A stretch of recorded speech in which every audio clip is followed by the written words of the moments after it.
Today we are trying to get the semester started off on the right note, the pun intended, or actually the pun is intended. So we're going to be talking today about note-taking and organization tips, and actually a lot more than that, but that's sort of the focus of today's workshop. And there we go. All right, so the first question that I have is, do you want to be successful? I'm not sure. You all don't seem sure. Do you want to be successful? Yes. I hope so. The question is, what does success look like? When we say that, we assume we're all talking about the same thing, but are we? What does success look like? I guess being where you are in society, being on a nice job, nice home, having a nice bank account, being able to travel and do things you want to do. Okay. Personal satisfaction. Yeah. Sometimes we assume that to get or to achieve those things that we consider to be success, you have to have special skills. Does anybody ever think that? You got to be pretty smart. You got to have a lot of money. Maybe you have to be really skilled or talented to be successful. But the reality is that's not necessarily true, that successful people are smarter or more talented than others. But what is true is that successful people tend to be more disciplined than non-successful people. And so today's workshop is really kind of about that. It's about the choice that we make or choose not to make in regards to our goals and the success that we want to have, understanding that success is a choice and that you aren't just dealt a hand of cards and you have to live with that. You actually can do something about being successful or not, depending on the choice that you make. How many of you know who Warren Buffett is? Warren Buffett is a name that you should have at least heard of before. He is known as the Oracle of Omaha and one of the most successful investors of all time. He runs Berkshire Hathaway, owns more than 60 companies, including Geico, Duracell, and Dairy Queen. And he has so much money that he can give away billions and still be a billionaire. He is the son of a congressman and bought his first stock at the age of 11 and filed for taxes at the age of 13. So he's been doing this for a little while. He has promised to give away over 99% of his fortune. In 2019, he donated $3.6 billion to the Bill and Melinda Gates Foundation. So he's a philanthropic individual and highly successful, assuming we consider success to be making billions of dollars. He is a good example of someone who's successful, though, because he also is quite wise and very thoughtful of others, which I think is an important thing as well. In this interview, he is asked what the key to success is. So it's interesting that the most successful man financially in the world basically says that the key to success is something that's quite simple. Communication, being able to express yourself and make yourself known and clear, your desires clear to those that you interact with. And many successful people in various industries, business, the sciences, whatever, have said the same thing, that developing soft skills like communication, critical thinking, these types of things are really what will make the difference between you and someone else in your same field, regardless of the knowledge and information that you have. So he goes on to say that there are 3 criteria for choosing individuals and companies that he'll invest in. So obviously he's done a pretty good job and been a pretty good judge of character in terms of those that he feels are worthy of investing in. And there are 3 characteristics that he says those companies and individuals have. They have integrity. They do what they say they're going to do.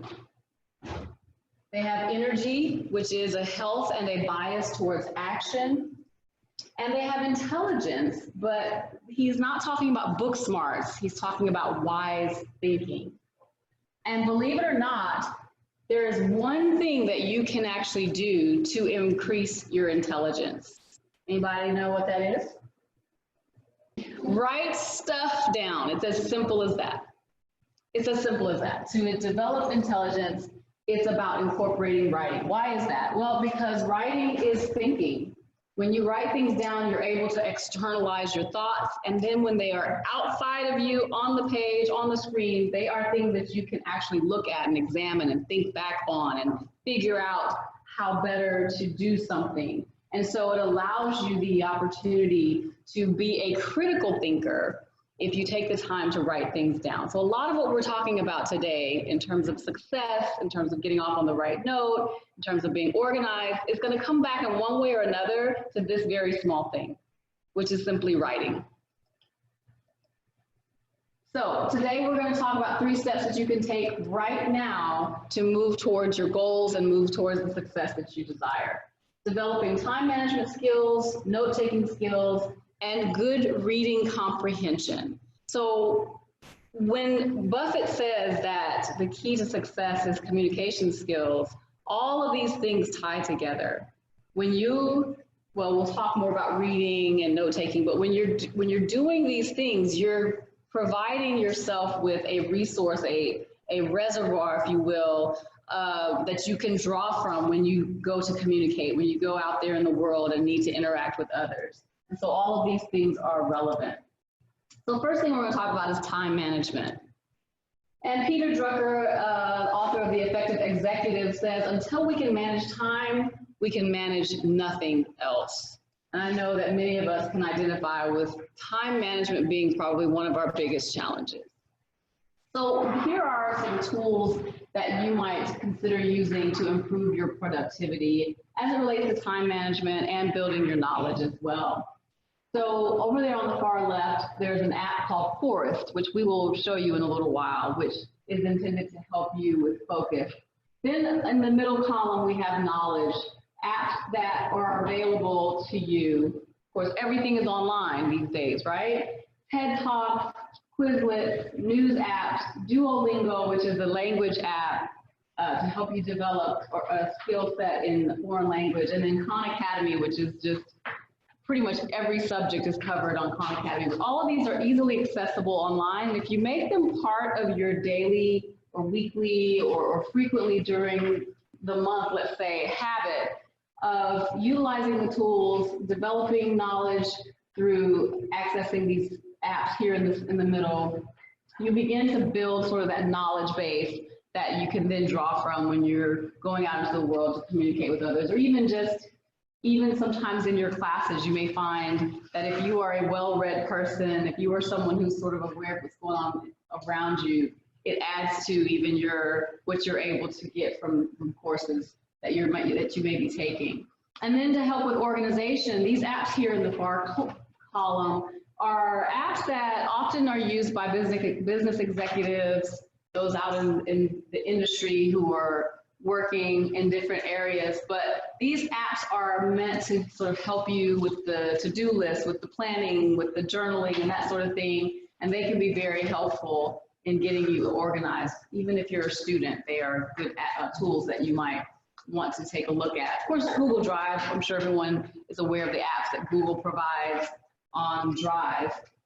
Todoist and Habitbull are listing apps, so when you're trying to keep track of things, those are good apps to use, particularly if you're not one who is going to keep a hard copy of anything. If you're not going to keep up with the notebook, having these on your phone are really helpful. And then Asana, Monday, or Trello, these are when you're managing projects. If you have class projects, they're tools that you can maybe look at to help you stay connected with individuals that you might be working with and keeping track of the things that everyone has to do. The Full Focus Planner, I actually think I have mine in here. We'll just pull it out. Maybe I'll get you to grab it for me in a minute. That is a planner that we'll talk a little bit about in just a minute, but it's also going to help you with goal setting and getting things done. So the first thing I want to show you is a little video on the bullet journal. How many of you have heard of bullet journaling? Is anybody, yeah, I know you have. Is anybody in here into journaling at all? Keeping a journal or a planner or anything like that? Okay, good. So the bullet journal is just another type of journal that you might consider using, particularly if you like making lists. Bullet journal is a journal that's particularly useful for listing and tracking things. We keep track of things, the things we've done, the things we need to do, the things we aspire to. There's a lot to keep track of. There are plenty of apps for that, but I needed a system flexible enough to handle whatever I threw at it, and fast enough that it wouldn't get in the way. Hi, I'm Ryder, and this is a brief updated overview of the bullet journal. It's an analog system I designed to track the past, organize the present, and plan for the future. Does that sound good? Okay, let me show you how to set it up. Though this overview features a custom notebook designed for bullet journaling, the system works just as well in the notebook of your choice. To get started, flip to your first blank spread. This will be your index. To set it up, simply title both pages as Index. Now, let's set up your future log. To set it up, turn to the next blank spread. Title both pages as Future Log. There are many ways to set this up. Here's a simple 6-month version. Count the amount of lines on your page. Now divide that number by 3. With a ruler, draw a line across the spread. Add the months to each box.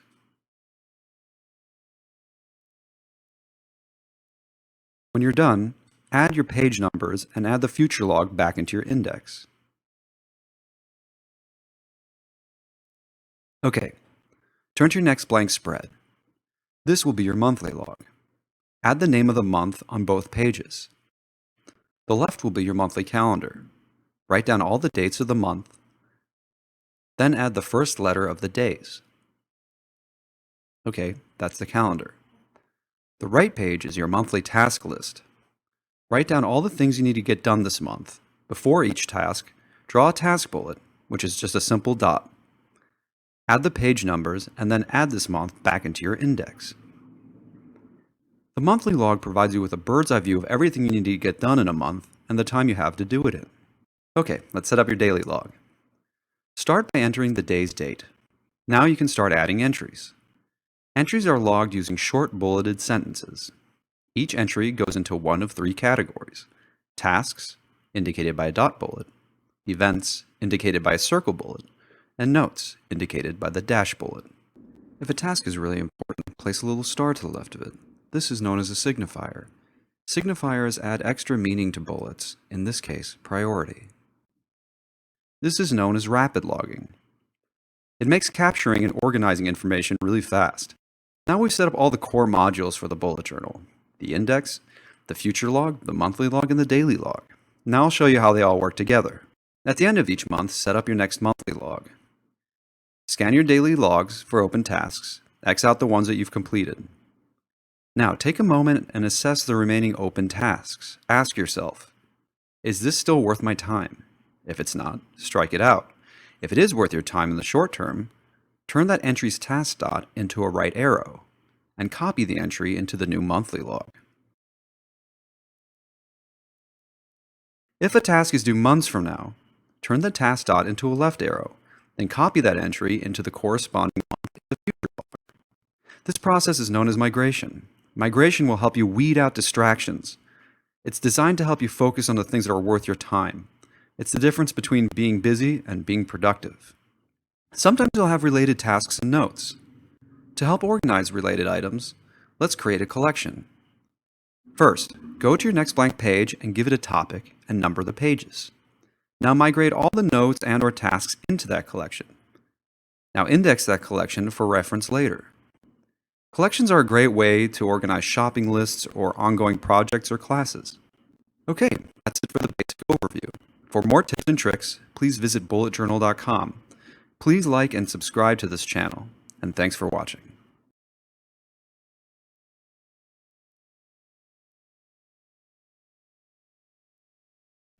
Okay, so depending on the kind of person you are, the bullet journal may be completely exciting or completely intimidating.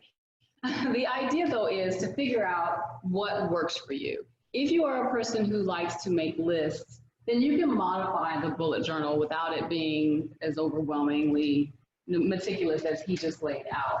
And so what I would suggest is perhaps just beginning at the beginning of a month. Again, you don't even have to have the bullet journal. You can have any notebook that you want to use. and just start making a list of your tasks and the things that you want to get done or the things that you need to get done, and whatever thing you want to keep track of. If you want to, increase the number cups of water that you drink each day, or whatever it is that you want to keep track of. But by just making a list and writing those things down, you can look at what you're doing and what you want to do differently. And then at the very least, just keep everything in one place. I know that the great thing about our phones is that we always have them with us. If you can keep up with your notebook, maybe you prefer the analog method, which many people do. The idea is just to not have notes everywhere. Have it on your phone, have it on a Post-it, and have it in a notebook. If you could just get into the habit of deciding which place you're going to locate all of those things, at the very least, they're in one place and you can get to them easily. And then using those symbols that he showed, which we're going to show in another slide, can be useful as well, because if you're listing everything that you need to do and you're not distinguishing one thing from another, the things that are important can easily get lost. But your mind may not be able to organize them when you sit down to write. But going back and using those symbols to indicate what's most important can be a way to organize yourself. So it doesn't have to be super, super complicated. So this is the bullet journal system of indicators that you might consider using when you're making lists. And this can also be helpful in your note taking, which we're going to get to in a little while also. So tasks are represented with a bullet. Tasks that are completed are indicated with an X or crossed out. Tasks that you're going to move forward, maybe you didn't get it done this week, this month, you want to move it to the next. Or tasks that are scheduled, you would use the other arrow. Events are represented with an O, notes are shown with a dash, those things that are really important that you want to draw attention to with a star or an exclamation point. And then these are bullet journal apps that are available if you would prefer to do something that's on your phone.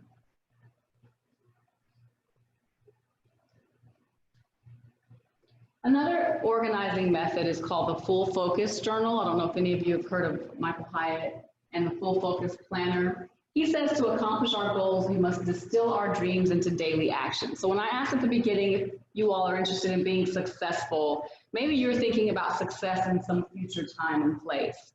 But the reality is that whatever you hope to be someday, you are now becoming. And so the question is, what daily habits and tasks are you accomplishing to move you towards that future success that you hope for? The Full Focus Journal is about helping us to distill that. And it is a way to make those steps towards our goals manageable today. Because we think, oh, I'm going to be a doctor in 10 years. What do I do today that has anything to do with that? And so it's about figuring out what big 3 tasks I can decide I'm going to get done this week that ultimately will get me there, right? And so it's about beginning with your long-term goals, and then working backwards, breaking down your tasks by year, by quarter, by month, by week, by day, and then you can begin to think of your goals in SMART terms, SMART being an acronym, which we'll talk about in just a second, that will help you actually get where you're trying to go. So what do we mean by SMART goals? How many of you know what SMART goals are? Yes, I'm sure you do. Ariana. SMART has to do with being specific, goals that are specific, measurable, achievable, relevant, and time-bound. By specific, we mean, what is it that I want to accomplish specifically? Why is it important? Who is involved? What resources are needed? Really thinking about those in specific, sort of focused ways. And then measurable. How much, how many things will I accomplish with this to achieve this goal? And how can I accomplish it? And how realistic is it to do what it is I say I want to do? I have students so often tell me all these big things that they're going to do. They're going to be a millionaire, and they're going to live in Paris, and they're going to do, and they're falling asleep in my class. So it's like, oh, okay, you have all these big dreams, big goals, but you have no concept for how you're going to get there, and you're not doing anything today to even move you close. So relevant also, why is this worthwhile? Why is this the right time? Is it the right time as you think about those goals? And then time bound, don't just say someday, talk about when you're going to get whatever it is done and give yourself a specific time period. So one example of a SMART goal might be, I want to increase my GPA by 2 points this semester by beginning assignments early and increasing study time by 2 hours each week. So it's very specific, it's measurable. I can determine at the end of this week, did I add 2 hours to my study time, right? By the end of the semester, I should be able to see whether or not I increased my GPA by 2 points or what have you. So what SMART goals can you set for yourself? One SMART goal that you can set for yourself right now, write it down on your paper or in your notebook. Think of a very specific goal that you want to set for yourself utilizing this method.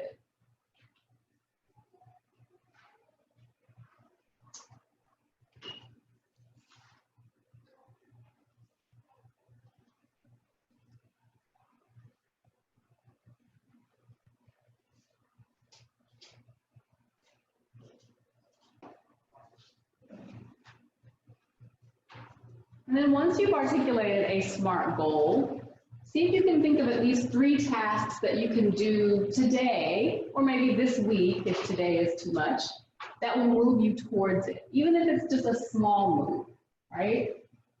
So if it's a long-term goal, obviously the 3 things you do today is not gonna move you all the way up to it, but what will get you moving in the direction of that goal?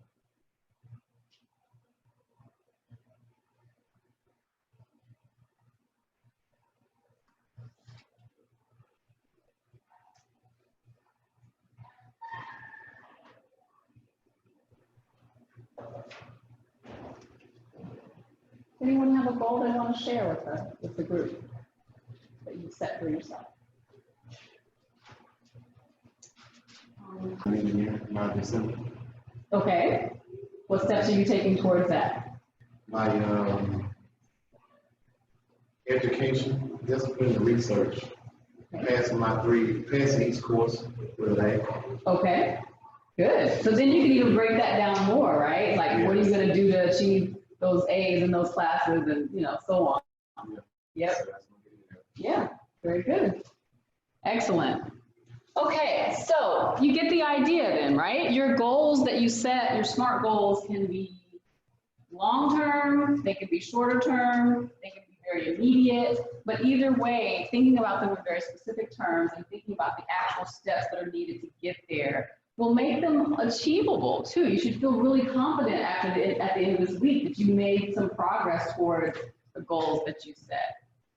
Okay, so the next thing that we're going to talk about is note-taking. And note-taking is very important. Again, as I said before, writing in some way or another is woven all through these tasks that are going to move us towards the goals that we have set. So there are many ways to take notes, as individual as you are, but these are some ways that you might consider incorporating into your practice as you go through classes this semester. There are 2 kinds of note-taking that we're going to talk about: the notes that you take during class and the notes that you take when you have something to read. So first of all, when we talk about class, let's talk about our attitude when we go to class. Can we do that for a minute? Can we just go ahead and agree that regardless of how much we like the class or the teacher, we are going to go in with an open mind and a positive attitude? You're here for a reason. You've chosen to be here. So obviously you need to make the most of it. Warren Buffett says that you're invest in yourself. You're investing in yourself by being here. So don't shortchange that investment by tuning out when you get to class. I'm amazed by students who stick their earbuds in and then sit through the period. I'm like, why? Why? That's like someone handing you $1 million and you handing it back and saying, no, I'll just take 100 out of here. I'm good. Right? So every class, regardless of the teacher, regardless of how exciting you think it is or relevant to your particular major, every course has something that is going to benefit you in one way or another. And I encourage you not to shortchange yourself by tuning out. So be very intentional and go to class with the right attitude and be prepared. So here's some ways to do that. I suggest using a 3-ring binder, because if you use a 3-ring binder, you can have loose leaf sheets inside that you can easily remove, take out, and put back in order to organize the notes that you take. You know how class is. the teacher may or may not go in order. He or she may go off subject and divert. And so your notes can probably be crazy when you're trying to keep track of all that. So having them in a 3-ring binder allows you to sort of get them together later. Bringing a highlighter to class also helps you to bring attention to the things in your notes that are particularly important. So when the instructor says this is important, don't forget this is going to be on the test, a highlighter is a good way to draw attention to that. So when you read back over it, you remember what's most important. And then reading assigned material and previous class notes before class is another way to get you in the right mindset with the right attitude as you go in. And then you can make note of those things that you maybe need help with or need better understanding of. You'll be able to ask good questions once you get there if you've done some reading beforehand. So make a conscious effort to pay attention, to concentrate, like I said, take the earbuds out, and adapt to whatever direction the lecture takes. So teachers sometimes go off subject, just go with the flow, don't zone out, because sometimes there's some really good nuggets that come out of the digression, and you don't want to miss those. So start each new lecture on a new page, date and number each page, write on one side of the paper only so that you can go through them easily. Leave blank spaces so you can go back and put in comments or questions. And make your notes as brief as possible. Don't try to capture every word that the professor says. Get the gist and put it in your own concise way so that it's easier to capture. Again, using a system of abbreviations and symbols, maybe similar to what the bullet journal has, or you can create your own so that you can write more quickly as well. And then it's a good idea to keep a list of vocabulary or terms that are used that you're not so familiar with, and take the time to look those up and just keep a list of those terms in your notes so that you can begin committing them to memory and making them a part of your own vocabulary. When you think about what should be written down, think in terms of the big picture first and then fill in the details. So if the teacher announces today we're talking about this subject or this topic, that's the thing that you want to make sure you understand by the end of the day, right? So then fill in whatever details he or she provides about that big picture subject.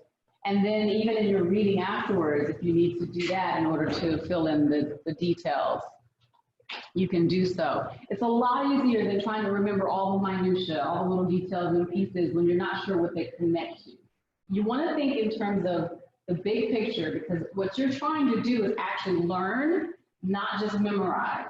And so understanding the broader concepts will help with your actual understanding of the material, and then filling in the details and the examples will just further solidify that knowledge that you gain. So here's some things, of course, you want to make sure you write down. As I said before, the definitions of words. You want to keep track of lists. If the professor says here are the list of the parts of the human respiratory system, list out those types of things, the 5 Great Lakes. Anything the teacher writes on the board, for sure, you want to write that down as well. And then, of course, anything that is repeated or spelled out, which is also why you have to listen. If the teacher says it more than once, you'd be like, okay, this is probably something she wants me to remember. And then reviewing your notes after class. I've been a student, I know how it is. You get through class, you throw that notebook in your bag and you go on with life. You don't look again until the next class. Not a good practice, because you're gonna look at it again and be like, what? I have no idea what any of this means.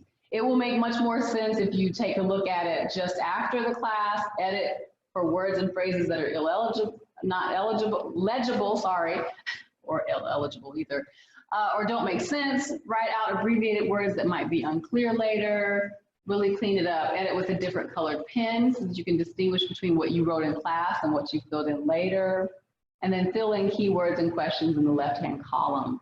Anything you don't understand, you want to make note of by underlining or highlighting so that you can remember to ask questions of the instructor.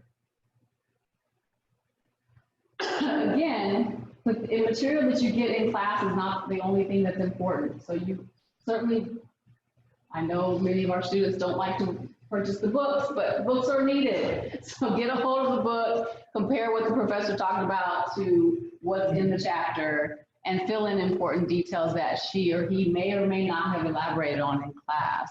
And then if you're really studious, you may even want to type up your notes. And if you have bad handwriting.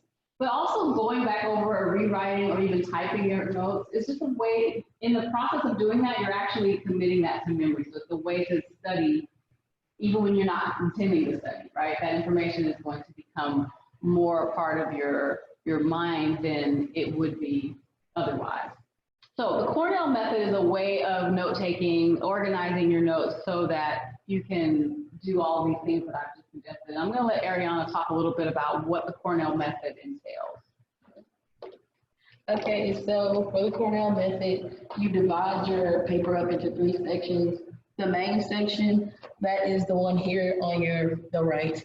And so that's where you would put the definitions, any acronyms, any symbols, or any pictures that your teacher like put on the board or that she showed y'all. And then on the left side, that's the notes. So those can like bring you, yes. So basically you want to start your note taking kind of in the middle of the page so that you have a left margin. Yes. So they help you understand and relate your notes. So it could be like the key words that were mentioned throughout. And so you can put those on the side so you can remember them. And yeah. And then the summary is the bottom. That would be like if you were writing a book, your summary would go on the back. And so that's where it's left blank during class, and then when you're done, that's where you go remember everything you put and you like spew it out on the page. And so it helps you remember later on. So basically putting it in your own words, what was talked about in class. So if you think about a clean notebook paper and you divide it into 3, this little section is just where you would write during the class period, and the other parts would be done afterwards. And that's another reason why having a 3-ring binder is a good idea with the loose leaf paper, because then you can just flip those pages and have all that information there. There I go again. Thank you. Yeah. All right, so when it comes to reading, some of the same concepts apply. You want to, if you have a chapter to read, if you have a journal article or anything that has been assigned, you want to think big picture first. What is the title of this article? What is the title of this chapter? What is what are the objectives? You know, a lot of times a chapter will have a list of objectives. In this chapter, you will learn X, Y, and Z. Take a look at that first to get the general premise of what is inside. And then once you have read through initially, see if you can summarize what the main point of the whole thing was. Now, reading for study, reading for class, such as this, is not the same as reading your favorite novel in the summer on the beach, where you just flip the pages and you're just kind of chilling out. When you're reading for class, when you're reading something scholarly, just go ahead and set aside enough time to spend time with it. And you may need to break it up. If it's a long chapter, if it's a long article, you may not be able to read it in one sitting. You know how you are when it comes to reading. If it's not your thing, give yourself a break and give yourself the time to actually take it in. Give yourself 30 minutes and then do something else and come back to it. Because the goal is to glean from it the information that you need for the class, the information you might need for the test, but even just the knowledge that it is providing you, that might be a little heavy. And so you gotta take some time with it. So getting a sense of what the overall thing is, seeing whether or not you can sum it up in your own words, and then going back through it the second time more slowly, section by section, and seeing if you can kind of take apart the piece and summarize each section in your notebook or in the margins that you're able to write in it. So this connects directly to how to study. How many of you feel like you know how to study? Did you come to college knowing how to study?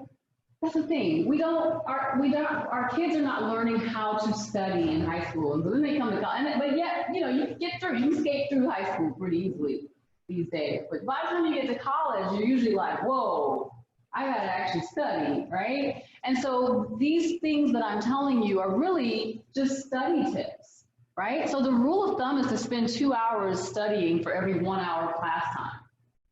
And I know everybody's like, what? But you don't have to do the the 2 hours all at once. You can break it up. That's where your planner and your scheduling and your bullet journal and your full focus planner will come in, where you can really map out your time in order to get it all done.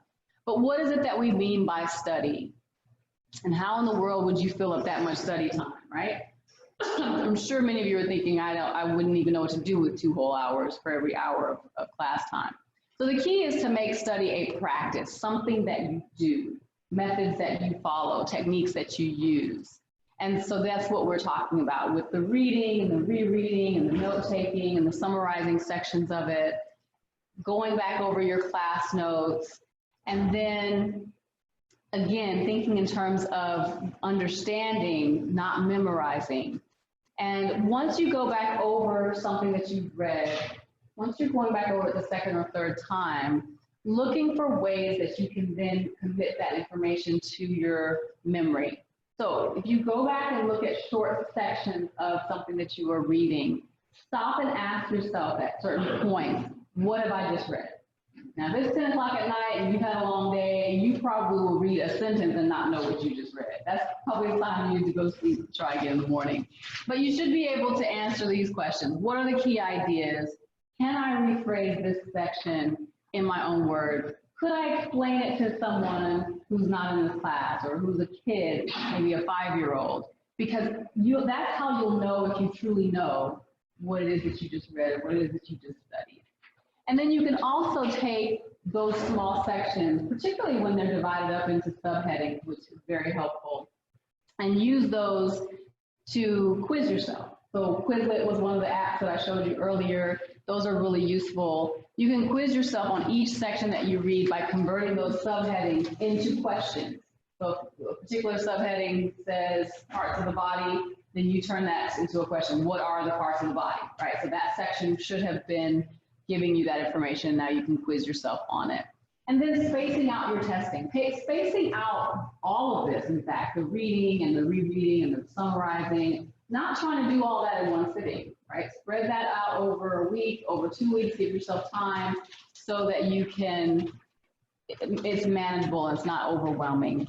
By doing that also though, the other thing with stretching it out over time is that you will actually find that you know the information now because you've been looking at it little by little each day, right, over a period of a week or two, which is much different than if you cram it all in a few hours before class. You may know a little bit enough to get through the test, but once you leave out from that test, how much are you going to know? None. And then what would you have benefited, right? If the goal here is to actually understand the material, then stretch out the process over time, read and reread and study again so that you actually know it when the class is done. So here are some apps that Ariana is going to tell us a little bit about. Okay, so My Study Life, you get the syllabus from your class, you actually input it into the app. And so when you input it, it'll like update, it'll remind you of tests or quizzes or readings that you have to have done. And that's My Study Life. And it's kind of almost, it tracks your assignments as well. So you can even, it's also, you can even put tasks in there too as well. It's not just for school, it's a little bit of both, a planner and yeah. So Habitable, Habitable tracks your habits. So if you wanted to stop being on your phone all day, then it would like give you updates and alerts about how to change your habits. And on Habitable, they also have motivational messages and stuff, and it's like a community. And so there's other people on there as well that may have the same habits as you. Then Journal It. It is a bullet journal that she talked about earlier. It's a diary, it's a habit. It can track your mood, and it's also a planner. So it kind of puts all of these into one. And so they're all free, but they also all have premium versions that might have a little extra that you might like. And that's all. What these all have in common is they incorporate writing. In one way or another, you have to write it down. And by writing it down, you make yourself accountable, right? When you're making a list in Habitable or you're putting in your journal the things that you want to accomplish, it reminds you of what it is that you say you wanted to do. And remember, that was one of the things that Buffett talked about, integrity, right? Doing what you say you're gonna do. Are you that type of person? These are the ways that you can help yourself to be that. Forest is a cool app. You wanna talk about that one? So basically what Forest is perfect for you guys, you college students and your phones. No, it's me too, I'm just playing. Phones are distracting, right? So the Forest app is it's just an app that's to help you not answer your text message or your social media notifications, right? You set yourself, you say, okay, I'm gonna try what Dr. Roper said, I'm gonna add another hour or two to my study life, and I'm gonna start by sitting down for 20 minutes and not looking at my phone. How, do you think y'all could do it? How hard would it be? Not looking at it, you get a phone call, you get a text message, nothing, just not looking at it.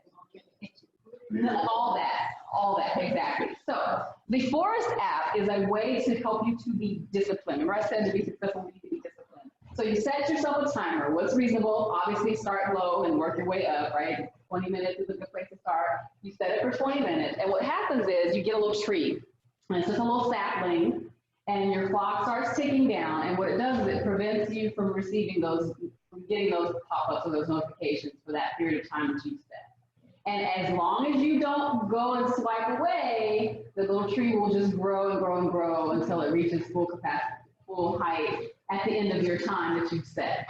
So the idea is to continue using it so that you can populate an entire forest of trees, right? And it's a way to track how well you've done as far as staying focused and not being diverted by the distraction of your phone.